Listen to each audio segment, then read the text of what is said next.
very first acrylic painting.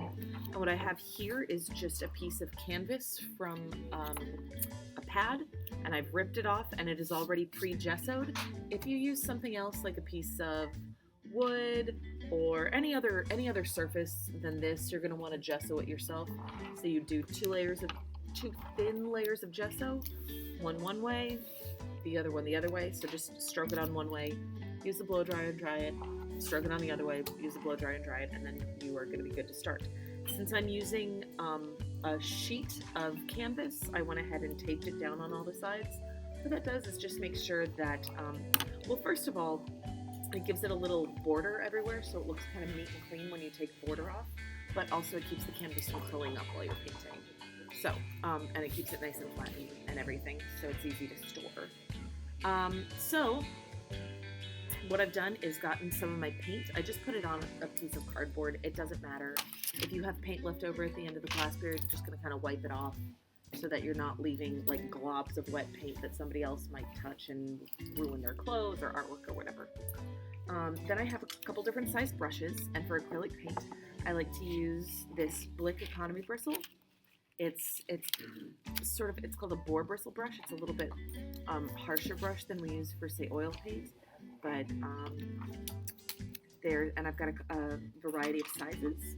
Also, for acrylic paint, you use water to rinse out your brushes. You don't use that with oil paint. We'll get to that later when you guys get to oil paint in the next class. So there we go. Everything's prepped and ready to go. Most of you will be using some kind of reference photo, but for the sake of just the demo and how to use acrylic paints, I'm not going to. I'm just going to put down a little bit of water to help the paint glide across the canvas a little bit better. And I'm just doing a landscape. It doesn't matter. Nothing wonderful. I'm going to start. I like to mix a lot of my colors right on my canvas. So I'm going to start with white because I want it to be the sky first, and I do just a touch of blue, and I like it to be darker at the top than it is at the bottom. And something that a lot of kids do when they're starting to paint the sky especially is you do like this with your brush. See how it kind of creates almost like a rainbow effect? You want to keep your brush strokes straight. And I have a lot of experience doing that, so I don't need to change the direction. But what you sometimes can do to make it easier for you is literally turn your canvas sideways so that you're brushing this way. Your arm tends to go more straight this way. This way, it has like a natural curve to it. So if you turn your canvas sideways, that will be easier for you. And see how that goes down real easy and smooth? And I haven't wasted a lot of paint. That's really important to use a large brush in this portion of your painting. If you're painting a large area, you use a large brush every time. Do not try and paint a large area with a tiny brush. You're going to not end up with large, smooth, even strokes. It's going to look like you used a small brush. So, bigger the area, bigger the brush. Yes? Great. And then you'll notice that it has sort of that gradation. I put the white down so that as I added the blue, it lightened it, and it made it easy for me to create that slow transition from darker to lighter. And if you look outside on a day that's not cloudy like today, you'll notice that as the sky approaches the horizon, it gets lighter. Have you ever noticed that? Maybe. Okay. So I'm just going to rinse out my brush. And you can leave your brush in the water during class time, but then when you're done, you never want to leave your brushes down.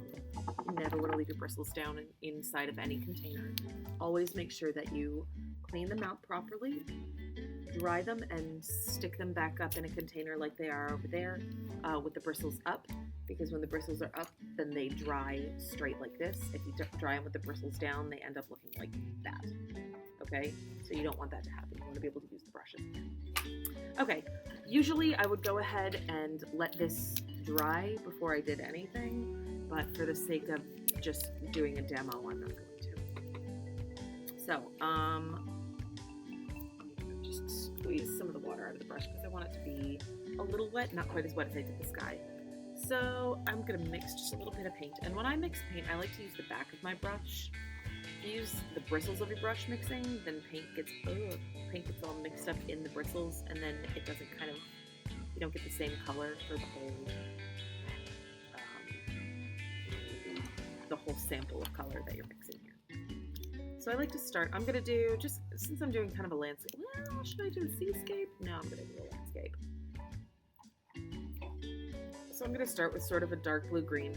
And usually when I'm mixing my colors, I like to use all three primaries. What that does is makes it look like it's not sort of out of a tube. If you mix colors, just two primaries, you're going to end up with sort of an out of the tube looking color. It's not going to look natural. So for natural colors in the universe, have you ever gone to like Benjamin Moore and watched them mix up your paint? And they always use primary colors and they use just a little bit of each one. Have you ever seen that before or not? Pay attention next time you go and have a room painted, because they use pretty much every color. So now's probably a really good time to mention that you're going to be mixing your own colors. I only gave you primary colors here. So I've got this blue, like a cerulean blue. It's one of the lighter blues. Don't use the ultramarine, use the cobalt. And I've got red, but it's not really red, it's magenta. So it's going to be labeled magenta. Don't be weirded out by that. Then I've got yellow. This is just primary yellow and white. If you want to make black, you're going to have to learn how to mix your three primaries to make black. I like to start with orange and then add blue to it until it turns black. So you know that red and yellow make, blue and red make violet. I hate the word purple. Oh, it just sounds gross, doesn't it? Doesn't it sound like an insult? Like, shut up, your mom's a purple. Just me. And then blue and yellow, green. So if you want to make your colors more neutral or more natural, you need to add all three of them basically. So if I've got my green, I want to add red. If I've got my violet, I want to add yellow. If I've got my orange, and that's what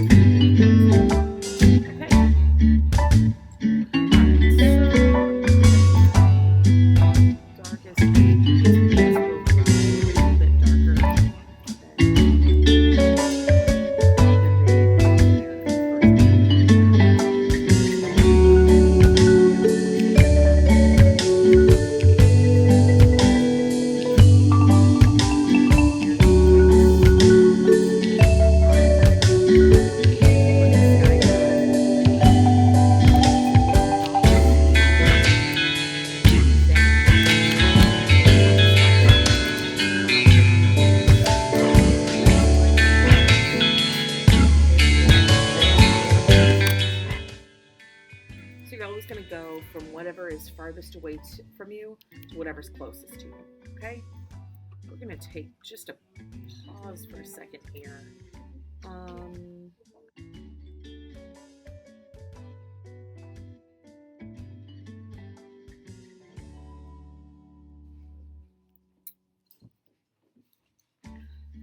So I'm going to keep going with, I'll probably have like greenery coming up over the water. If you're looking at your reference photo and has like highlights in it, just don't make straight white highlights. Add a little bit of the color that you use there. Oh, maybe I'll just do that.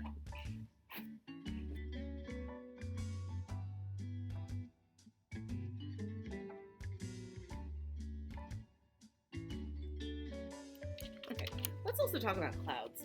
I like those big, fluffy, like cumulonimbus clouds. You know what I mean? So the way that I do that, let me get the good brush out my brush, but it's not much. The way I'm going to do that is, and I like to hold my brush way back here when I do it,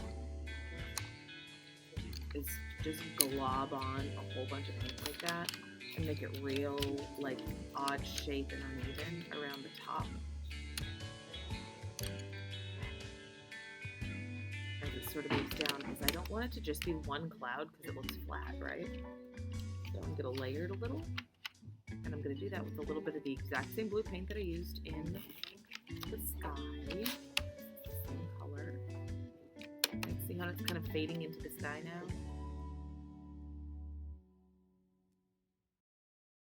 Then I can do a second layer of clouds right here on top of where it starts to fade into blue. and it creates a little bit more depth.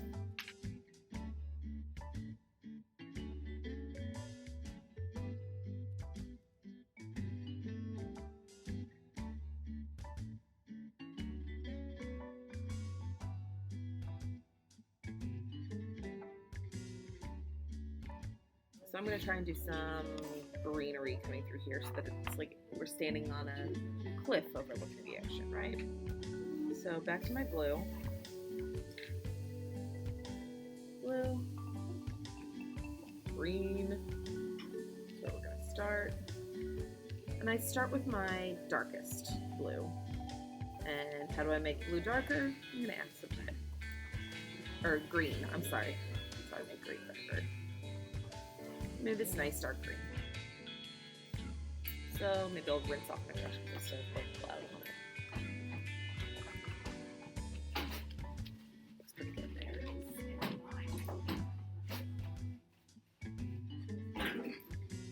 Alright. So come back in here. I'll add, oh, you know what? This paintbrush is too small. So you know I'm struggling to fit the paint on there. It just feels, I'll come back to this guy. I'm gonna stick him some water for now.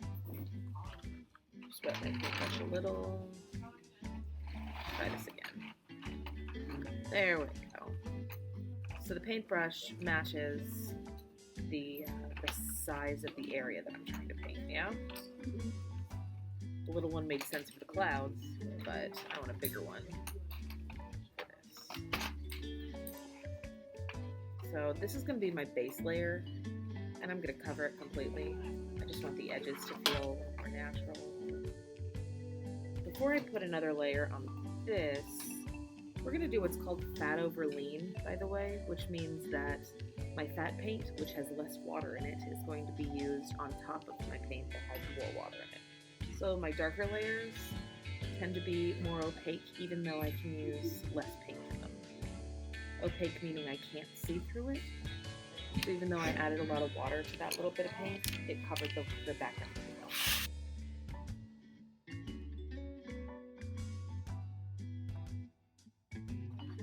And I can move on to my smaller brush now, because what I'm going to do...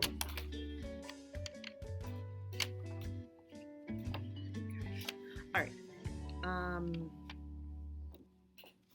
So I'm going to start building my highlights on top of my shadows. So that's just sort of your base, and you're going to build your highlights on top of it. If you look at the way anything grows, it grows with branches and then greenery on top of that, and so everything is kind of in clumps. So you're going to start with where the light starts to reach those clumps. So I'm going to start with my green, and I want to add more yellow to it. And the yellow is going to lighten it up. If I've got a dark green, adding yellow to it makes it lighter. So what I just want is to sort of build up one value at a time, the clumps, until I've got the highest highlights. So remember I said we're going to do fat over lean. I'm only going to add a little tiny bit of water to this paint. Help it go a little bit farther.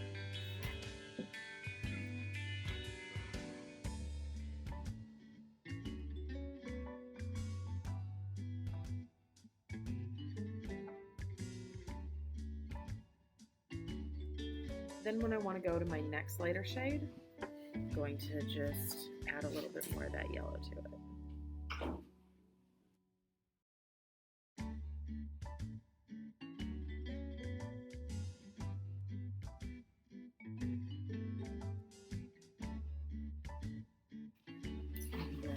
Yellow again, and I'm only going to mix it with a portion of that green paint now instead of all of it.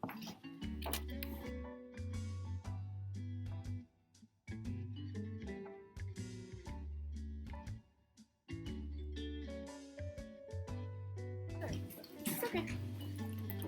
So for this color, I just went directly yellow and added just a little bit of white to it to make it more opaque, and that's going to be my highest highlight.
Alright, so if everything's dry... Uh-oh. Gotta pull it towards the center, I guess. Right. Oh gosh! Hold it.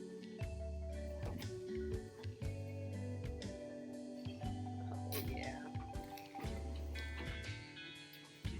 This just makes me happy. This is why they became an art teacher, so I can do this for a living. Ta-da!